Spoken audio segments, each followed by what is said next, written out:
Good morning, everybody. Mike Vacchi, PrincetonTrader.com, here with your Monday morning pre-market webcast. Okay, so daily chart of the December contract, and that's what price expansion looks like.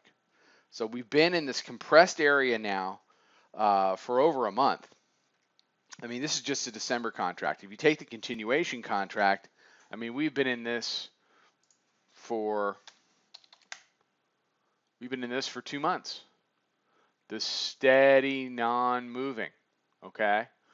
I mean, basically, you end up with the tightest, the tightest Bollinger Band compression. I mean, it depends on what you read. You read 30 years, you read 100 years. I mean, I don't know.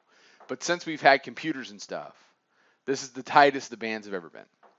So what I'm looking for now is, how is the expansion phase going to play out? Make no doubt about it, there's going to be bounces, there are going to be rallies. We're in sell rallies mode, and you cannot sell a rally without a rally.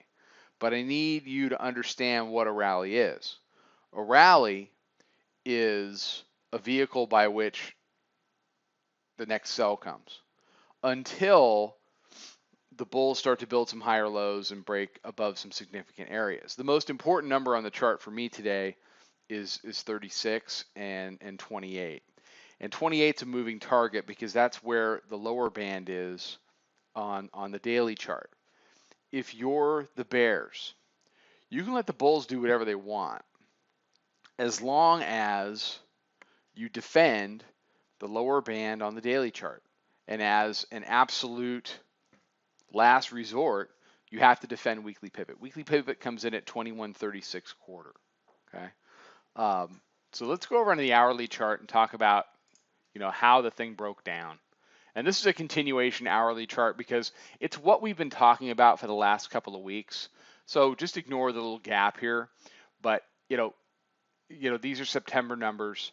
These are December numbers. But you can see where weekly pivot, goes resistance, it breaks through, it bends down, and you just get this waterfall effect, right? It's the waterfall effect that everybody that loves to be a short seller every day of their life, it's the one day they wait for, and then, they try to get that euphoria back, okay? It's a rare bird, especially in this market. What's most interesting to me is what's going to happen potentially if we get a couple of days of trend down. Are we going to get a bigger move down? And that's going to be a lot of what today is about. I don't think your current low is 2125. I think we've got to close. If the bears are really going to have a big expansion right away, then you're going to see something, you're going to see a close below that 2100 number. If this is going to be more of a back and forth, more of a two-way range trade, up and down, up and down, up and down, then you're going to see the bulls fight back today, and you're going to see that fight back stall out around 28 or 36. So I'm currently flat. I covered all of my shorts Friday. I really wanted to go into the weekend, flat. You never know what a Sunday night's going to do, and I don't want to be worrying about it while I'm watching football, honestly.